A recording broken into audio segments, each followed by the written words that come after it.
Hello everybody, Andy here from Glass Half Dead, the #1 Kill Team channel on YouTube. Unless, of course, you are aware of literally any other Kill Team channel on YouTube. My bad. There's been a slight fall off in quality, like, since the beginning of my channel. So, what's up everybody? Today I want to talk about Kill Team. And I'm going to talk about... okay, so I'm going to a tournament, November the 15th, and it's a team tournament, and it's teams of 3. And I'm thinking about what team do I want to play. I don't really care that much about being competitive, but I do want to go to a tournament with, you know, knowing what I'm doing. And so to do this, I've got to pick a team now. I'm not saying I'm only going to play that team from now until then, but I need to know mentally. I need to mentally prepare for the arduous journey that is going to a bloody tournament. In it, mate. So with that in mind, I'm going to have a talk about the Kill Team meta as kind of an overall thing and what is good and what is bad.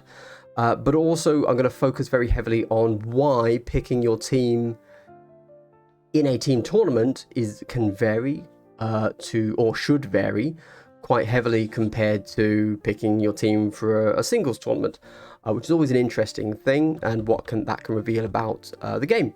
But I'm then also going to have a bit of a ramble at the end about the teams that I want to run and why I think they are good or bad teams to run in a team tournament. Okay, so with that said, let's have a quick think where we start. So I'm going to go over, in case you don't know, there was recently a WTC, which is a World Team Tournament, World Team Championship, where we have some numbers from that. I'm going to go over kind of the most picked teams from that and what that might mean about the meta, etc., etc.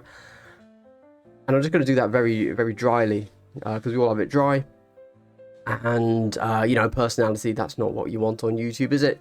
You want just an AI voiceover. And I'm then going to talk about the teams I want to play in relation to that. But I'm also going to point out right now at the start that obviously all of the things I'm about to talk about, certainly with the WTC, and I'm going to talk about win rates a little bit, that is all based not on the new approved ops. So in essence, everything changes, but that's fine. I'm not really talking about this is what you should run at this time. I'm just kind of looking at it and saying, oh, that is interesting. What can we glean from that information? So this is all just fun pondering, and to be clear, I don't care about getting better at Kill Team, and my current skill level very clearly means that I don't need to improve my chances of winning, because it's not going to happen regardless, okay? But also, I am not going to follow any of my advice here, just to be clear, because I really don't care about winning tournaments.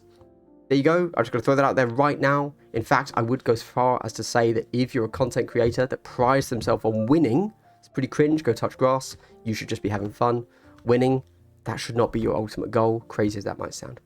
So, also, a little bit of an overview. If the meta of Kill Team is good, then the teams that you pick in a team tournament will be different to the team that you pick in a singles tournament, okay? If the meta is boned, or if you will, boneronied, this will mean everyone just runs the same team. All teams will run the same 5 operatives, or teams, sorry, because what WTC was 5-man teams. The team event I'm going to is 3-man teams, so, but you get it. Yeah. There you go. And what that means is that the top 3 teams of win rates in singles events will be the 3 teams that you want to take to the team tournament. That is a bad thing. You do not want that to be the meta that your game is in. Let's have a look. There you go. That's very bad if that happens, especially in Kill Team, where there is no list building and variation, and we are at the mercy of the game designers to create the game correctly. Teams have to be played as the designers intend. We do not have a game of flexibility. That's just not what Kill Team is. It's a very rigid game in that regard. So let's have a quick think. So for example, a #1 pick in a tournament should be the best team in the game, right? Every team should say, this is the best team in the game. One of our players will pick that, okay? In the bad example, you then say, this is the #2 team in the game. I will pick that, and then this is the #3 team in the game, I will pick that, okay? That's bad. That's picking by singles win rate. What we would like is you always start with the best team in the game. Cool, that makes sense. Now, hopefully not everybody agrees with that, but for the basics, we will just say the team with the highest win rate, which is whatever. We'll get to that in a moment. We'll get to actual who's the best team in the game in a moment. But the number 1 pick is the best team in the game. The number 2 pick is the team that can only beat pick number 1, and the third pick is your generic or that can beat pick number 2. Okay, this all comes down to how you match people into each other, team operatives, and the drafting stage. Let's not get into it. We don't care about that. We're not going into how does a team tournament work. Okay, so very quickly, if we look at WTC, out of 22 teams, and this was five people per team, to be clear, so 110 people, half the teams had sanctifiers. Oh, there is one thing you do need to know, which is you can only have one. You can't duplicate the faction within your team. So you can't just have 5 people running Kassakin. That'd be sick, but you can't do that. So half of the teams all took sanctifiers. Okay? So that's a clear lock-in. If you're looking at what team should I run if I want to win the tournament, sanctifiers are on the board. 100%. Everyone takes them. And of the top 4 winning teams, 3 of them had Hieretech Circle and sanctifiers. So the only reason one of them didn't, which is actually really interesting, is because Spain has some crazy meta. Like, none of the Spanish teams took what all the other teams took. There were 3 Spanish teams. They had totally different picks to everybody else. And one of them came first. So maybe they're onto something. But whatever they're onto has nothing to do with actual win rates in the game. So don't know what they're doing there. That's worth a whole nother look at stuff. Don't worry, we will look at models in a moment. Sorry, I realise that we're dragging on a bit before I actually look at the ramble. So, yeah. All 4 of the winning teams, apart from Spain, took Sanctifiers, Hieretech. The third most picked team was Goremongers, who we all know cause trouble into hordes and shooting teams. So it's a good, easy win team into certain matchups. And sure enough, if you can pick an auto-win team that has hard counters, that is not, well, ideally, overall in Kill Team, it's bad. But, like, that team should be bad. You should never pick, if the game works, a team that has a hard counter should never be picked. However, then in team tournaments, that is a brilliant team to pick, because when the hard counter comes up, you make sure that they go into the team that they hard counter, and you make sure they dodge the team that hard counters them. That is where the team format kind of fixes itself a little bit. Whereas you would hope that the game works in the sense that in a singles tournament, you don't want to take that because you are guaranteed to run into a hard counter in essence. And so you cannot reliably win. That's how that should work. When we look at the game as a system of meta and counter meta, which is how you would want these picks to be, as opposed to just singles win rates, the field of 22 teams becomes much smaller. With 110 players, 10 teams weren't picked at all. Okay, so 10 kill teams of 110 players with no picks. All right, that's not great. In fact, 6 teams out of the 40 made up 60% of the field. In order of picks, those 6 teams were Sanctifiers, Goremongers, Hieretech Circle, Raveners, Nemclaw, and Plague Marines. That's 7. No, that's 6. I can count. Do I have an extra finger on hand? What am I talking about? So, if you're just looking at the most popular teams of the game, both in singles win rates and in singles pick rates, and then what's good in team tournaments, Sanctifiers, Goremongers, Hieretech Circle, Raveners, Nemclaw, Plague Marines. Not a single Angels of Death player, oddly, which is interesting. So that's something to think about. Okay, let's keep going. We've got a lot to talk about. So, I want to do a quick example of a win rate pick. So, if you're just looking at the win rates of singles, and you are drafting a 3-man team, that will be, here you go, a Sanctifiers, a Blades of Cain, and a Hieretech Circle. There we go. So these 3 models right here, I'm going to shrink myself now that I'm not talking so much. There you go.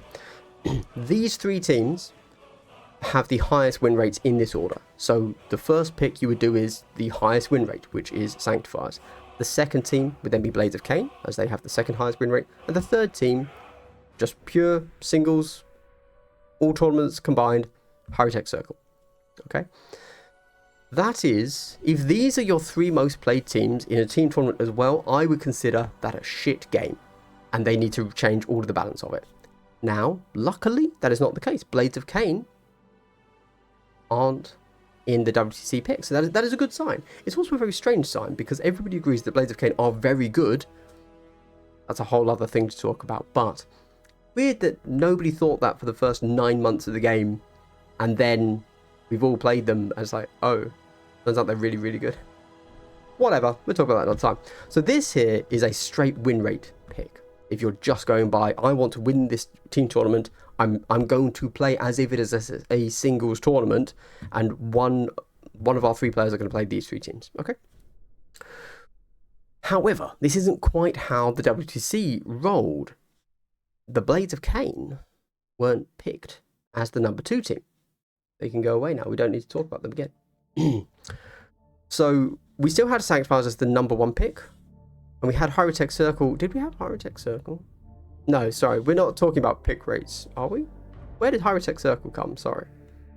Oh no, yeah, sorry. Yeah, this is the Sanctifiers would pick the most. Something else would pick the second.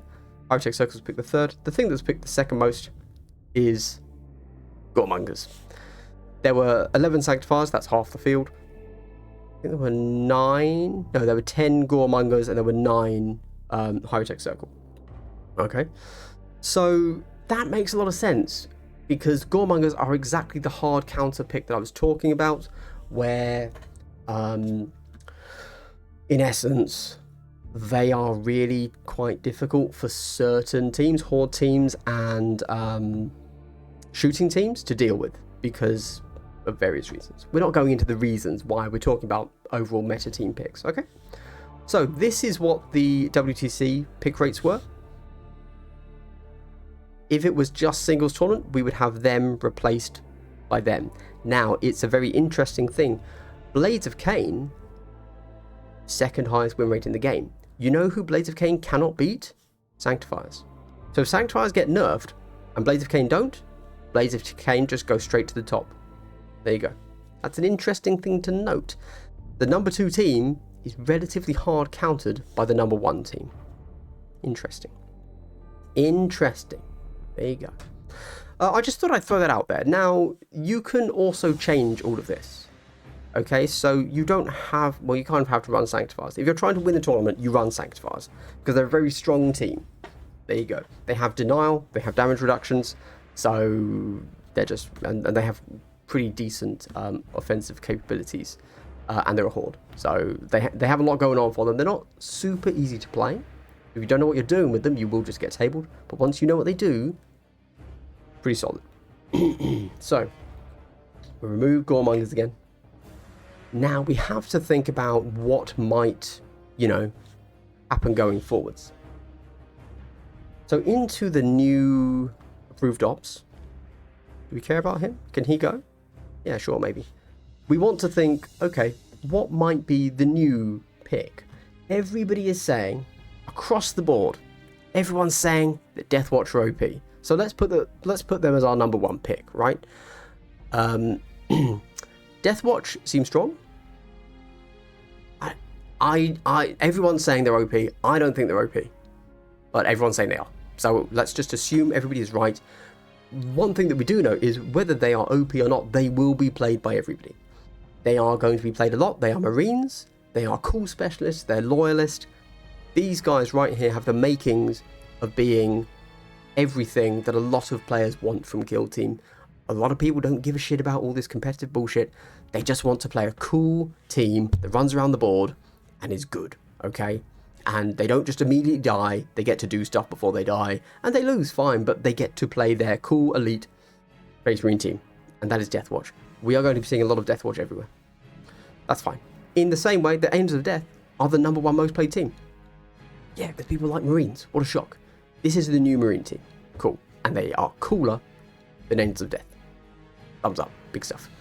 Okay, so we've got them. You then would think about, okay, you know, in the team drafting format, Deathwatch go down. How do you beat Deathwatch? That's the first question you've got to ask. So you're looking at an elite killer. How do you take out Deathwatch? The answer from most people is High-Tech Circle. So High-Tech Circle are then going to be picked because you know that when your opponent puts down their strongest team, which people think are going to be Deathwatch, cool. How do we counter it? We pick the elite killer, High-Tech Circle. Nice. Now, I actually think, I would say that equal to High-Tech Circle is Blades of Cain. I think they can handle Deathwatch, if I'm honest. Because the jump from 14 to 15 wounds, they don't care about that really. That wasn't really a breakpoint for them. And your one less model? That's not, like, I think Blades of Cain are kind of liking the switch to Deathwatch. Them having to deal with one less model is really, really solid for them. But let's move them to the side. Why not? Okay, so then you're thinking, okay, we've got our Deathwatch, we've got our High-Tech Circle, what's up next? Okay, so logically, you could just do Blades of Cain. But I don't think Blades of Cain are the play. Also, Blades of Cain do a certain thing, but other teams can do that too. So you're now thinking, we've got a team that can beat Deathwatch. What team beats High-Tech Circle? There are many options, to be clear. However, I actually think a pretty strong pick could be Blades of Cain. Blades of Cain do well into High-Tech, and they can also, I believe, nobody's told me I'm wrong because I don't listen to comments, is that they can also do well into Deathwatch. So Blades of Cain are actually a really solid third pick and second pick. But I think you can get a little bit weird with it, right? You can say, actually, you know what? I think Mandrakes are a good pick. Now, Mandrakes have issues, okay? They are not as strong as Blades of Cain if you're just looking at the meta overall, but I think they're very solid. There you go. And additionally, this plays decently well into me now rambling. That's the end of the video. This is an alternative pick. This is me saying everybody's going to play Deathwatch. High-Tech Circle are still a brilliant counter, and there's one less model for them to kill. They're probably loving Deathwatch. I also think Blades of Cain would do pretty decently into Deathwatch. One less model is really good for them. They don't care about that one wound breakpoint. And then I think that Mandrakes are an interesting alternative pick because I think Mandrakes can handle High-Tech Circle. I don't think they love Deathwatch. That's an issue for them. But again, this is a the next pick beats the previous pick kind of draft you could do without being incredibly boring and just doing this guy again, right? Right, now let's take this off the board and let's talk about me. This is my channel. So the question is, what teams am I going to run? And this is now where it'd be cool if you guys can say your thoughts on my thoughts. I'm going to tell you the teams that I'm currently interested in and why I may or may not run them. Let's start, first things first, I really like Mandrakes. I think Mandrakes are a really cool team to run. However, my teammate has locked in Mandrakes, and I reckon if he changes, the only thing he would change to is Blades of Cain, because he's an Eldar lover, Xenos lover. I'm a Xenos lover too. But he said, no, I'm playing Mandrakes 100%. But I suspect he would be open to playing Blades of Cain if somebody convinced him. So with that in mind, we're locking these two teams, put them over here, as teams that I won't play because my friend would rather play those. He's going to do Mandrakes, might do Blades of Cain. So if he wasn't, I might go Mandrakes. I will say that. I might go Mandrakes. Cool, right. Let's have a look at my teams that I am currently interested in. I'm interested in Deathwatch, Raveners, Canoptech Circle, and Wrecker Crew. So, why am I interested in these four teams? Because they're all pretty elite teams. They're a little bit funky in different ways, and I just think they would be interesting. So obviously we have the two new teams, right? Let's talk about them first. So, here we go. Let's talk about Canoptech Circle first. No, let's talk about... So I'm now going to tell you, of these four teams, which I will discount as being picks. keeping in mind that I do not yet know. The team tournament, November 15th, is going to be on Vulcus, Into the Dark, and if people provide it, Tomb World terrain. So, no beta testament, obviously. Nobody plays that. Is what it is. And so with that in mind, we have to be aware that if somebody so this is where the team tournament drafting gets a little bit weird. So we know that one of the worst things that can happen to Wrecker Crew is they get played on Into the Dark, or Tomb World now, close quarters, because of doors, and they get denied loads of APL throughout the game because of this. Wrecker Crew are fun on Vulcus. I don't think Wrecker Crew are fun on Into the Dark. There you go. Or Tomb World, obviously. So I think that alone means that if there is a particular map that means you are guaranteed to lose, you can't play that team. That's why, even if, let's say I'm not a great player. Let's say I'm 50-50 in my confidence of winning a game with Wrecker Crew on Vulcus. Cool. That means that I would be nerfing my team, because every time we have the opportunity to allow me to pick the map we play on, which I would make sure I have to play on Vulcus, and I then have a 50-50 win rate into it, because I'm not a great player myself, right? But either of the other maps would be a guaranteed loss. That is then restricting my teammates to have to play every game on Into the Dark and Tomb World. That's not really fair, you know? So with that in mind, I think Wrecker Crew are not a great pick for the tournament, unless both of my teammates say, actually, I've deliberately picked a team that plays really, really well on Into the Dark, which is an option, to be clear. You can be like, you know what?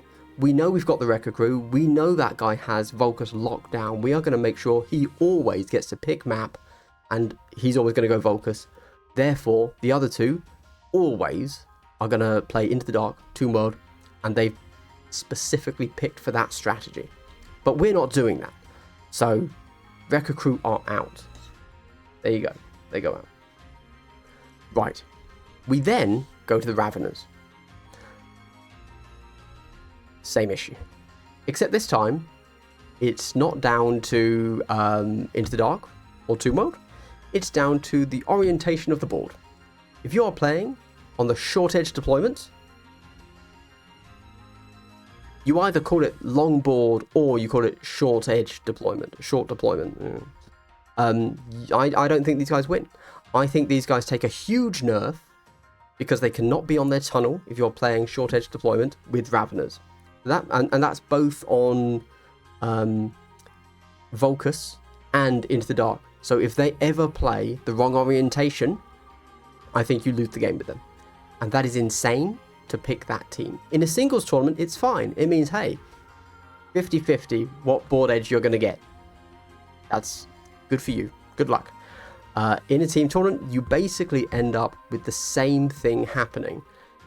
I have to make sure that my team gets picked and that I get to choose the deployment edge, which isn't always, the deployment orientation, which isn't always viable.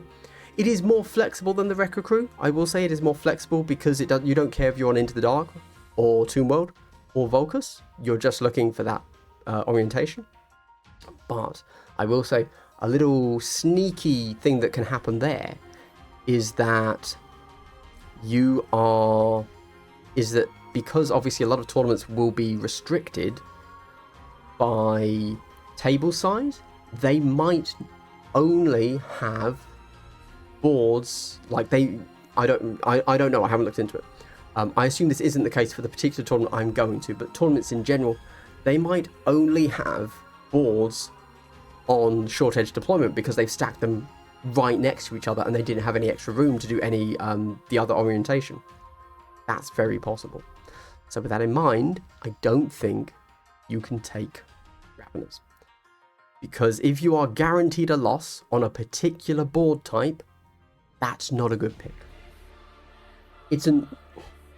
Again, this is me being fair to my teammates. it means that they will never dominate singles events specifically, but it means it is unfair to my teammates to always have to pick a certain board or matchup because I am guaranteed a loss in the wrong way. We then get to the Canoptech Circle now. I thought that these guys actually had a really strong matchup on things like Tomb World and Close Quarters and Into the Dark. Then Reddit struck, and the Raw versus Rye crowd got hyped up. And yeah, turns out when I first played these, I played them wrong. So I thought that, you know, they have their nodes, and you can move their nodes, and you can draw your matrix from one node to the other, as long as they're within 6 inches, right? 100%, that's not an issue. You can draw that through Tomb World walls, Into the Dark walls, not a problem. We all agree on that. And so then, because it said that, I had just assumed that you could also then move your node marker through walls. There's nothing that says you can. So that means you have to move your node markers through doors or breach holes, right? Fine. But there's more to it. You also don't get to draw the distance from 2 node markers through a wall. So if you have a door there, and you have, like, you know, 2 node markers, this side and this side of the door, of the wall, you would have to draw, you know, 3 inches up there, 3 inches down there. How often can you do that? Suddenly, that makes Canoptech Circle... Oh, and to be clear, 100% that is what the rules say. I genuinely don't think that is how they intended the rules, but unless the TO of the tournament says, we've read this, we don't think this is how they meant it, so we are going to play Rye instead of Raw. Unless they say that, I genuinely think that Canoptech Circle is dead on Tomb World and Into the Dark. Raw reading, they suck on those 2 boards now. There you go. That's my hot take. That's my hot take. So with that in mind, these guys can only play Volcus. Also, keep in mind that this is a very new team. It's possible, and I haven't really played many of the new layouts. I haven't played any of the Into the Dark layouts. Gallowfall? Gallow Dark? I haven't played any of the Gallow Dark layouts. And I've only played 2 Tomb World layouts. So maybe there are actually lots of layouts on there that this team still works for. I don't know that, but it's POS. It's POS, okay? So with that in mind, from a raw reading, I would not play Canoptech, which is a shame, because, you know, new team, it's always interesting. I think they're probably a quite strong team on Volcus, or on any map. I mean, I generally think they're a decently strong team, but we can't do that. Then we come down to Deathwatch.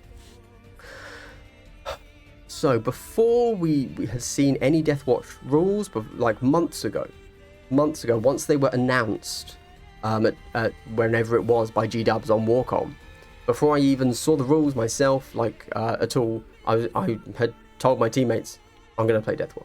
This is my team. I'm doing Deathwatch, and I don't care. Don't even care what the rules are. I'm going to run them.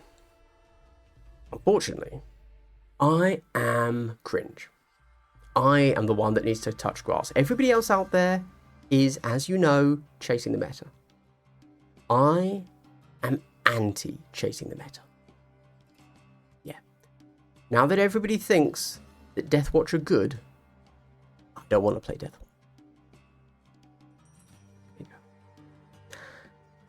Great.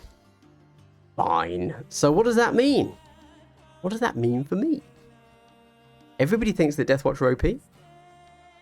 I don't want to play them. I already knew that everybody was going to play Deathwatch regardless of their rules, to be clear. They're Deathwatch, they're Marines, of course they are. I thought they were cool because they're a 5 model team, they're Marines, cool. I can kind of brain dead play the game and lose, but I still put up a good fight for my opponent. So they're learning, they're doing whatever they need to do. They're getting better at the game, they're enjoying the game. It's not just a brain dead game for them because they still have to just deal with 5 Marine operatives. But I can kind of brain dead it, you know. And that's totally my level. I like that. I don't want, as I said at the start, I don't want to get better at the game. I don't care. I'm at the level I want to be at, okay? Now I just want to play the game and forget the rest. I don't need to win. I don't need to be good. It's fine if I win sometimes, I guess. I do want to win. Sorry. Obviously, that would be crazy to say I don't want to win. But for the amount of effort I would have to put in to win games, I'm cool losing games, right? Like, that's the option I pick. So that's why I think Deathwatch are a pretty solid team where you can kind of just half-arse it. You can play at my level of game, and you might win some games. Just because they're natural strength. However, if everyone's playing them, I don't want to play them. There you go.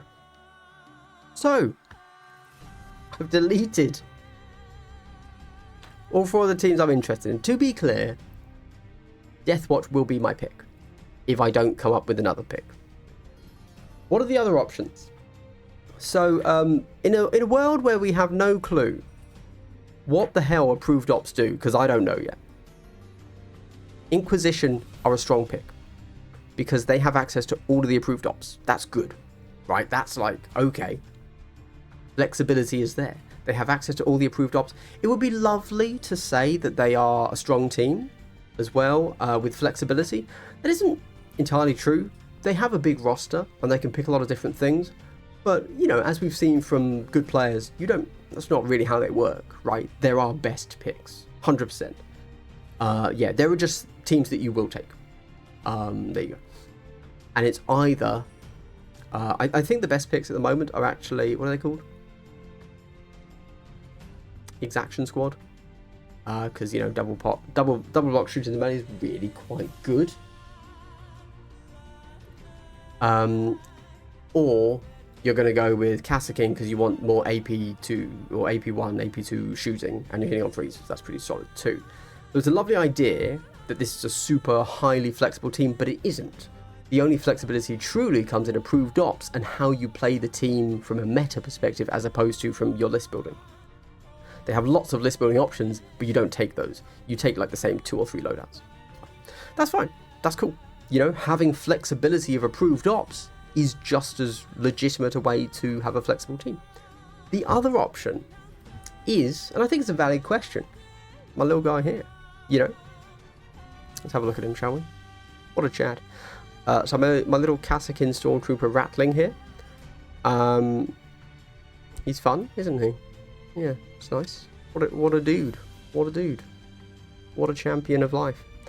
So I took Rattlings and I did decently well. I came 3rd at a small tournament at Entoyment in Poole, and that was fun.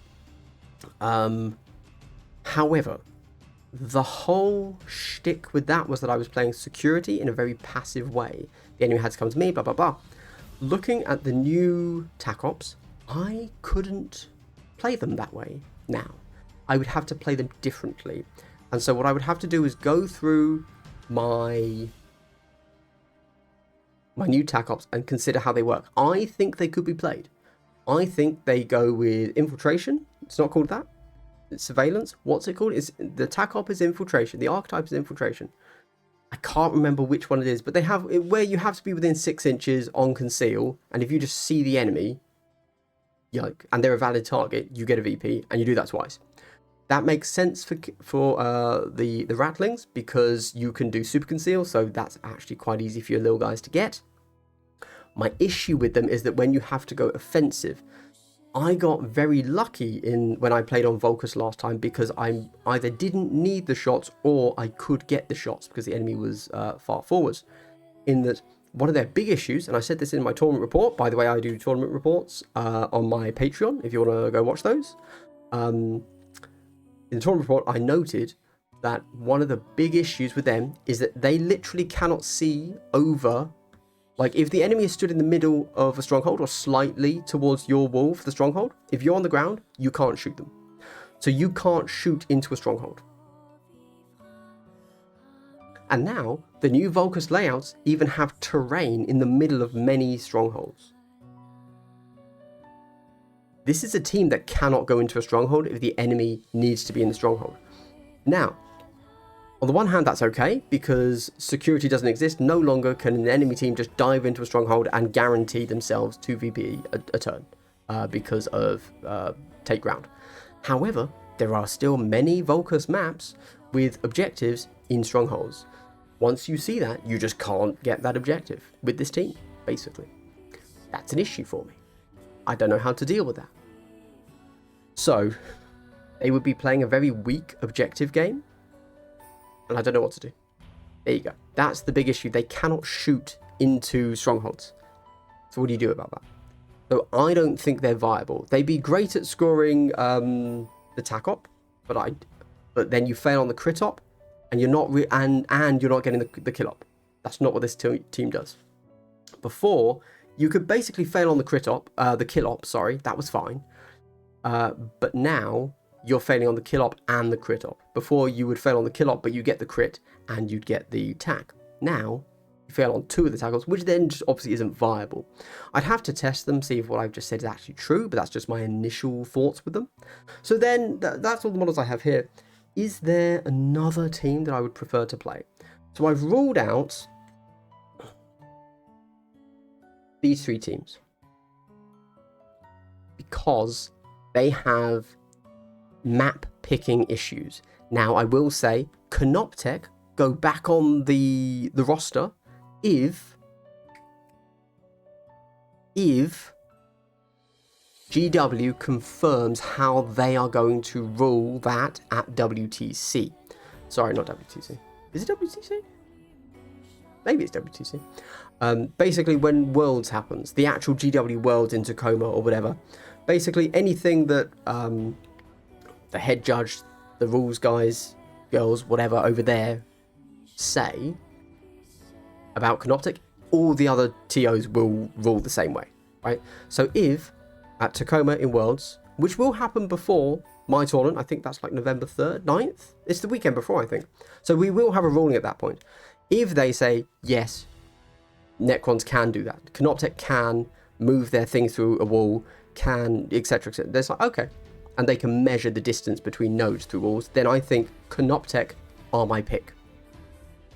A little bit complicated, but still an elite team. I think they've got play, is all I'm saying.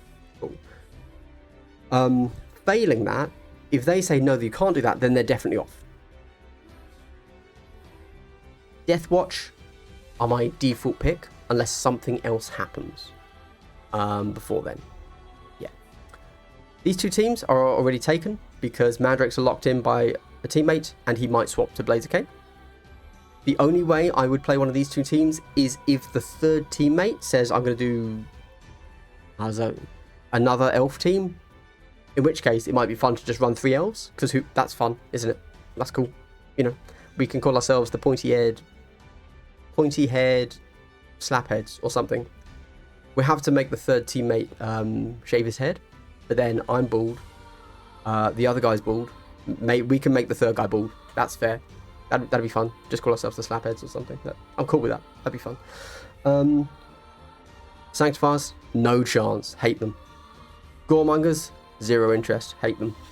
There you go. So I don't know what to play. And that is where I say to you, guys, girls, gays, what should I run? Let me tell you my credentials. That's not requirements, is the word.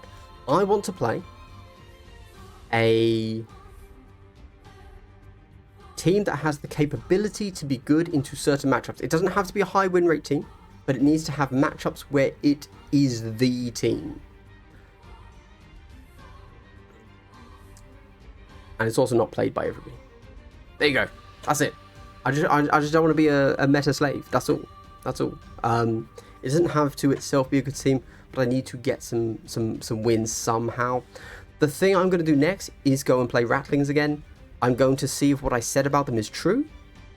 We shall see. I'm not going to play Blaziken. They're too high win rate. Other guy has already picked Mandrakes.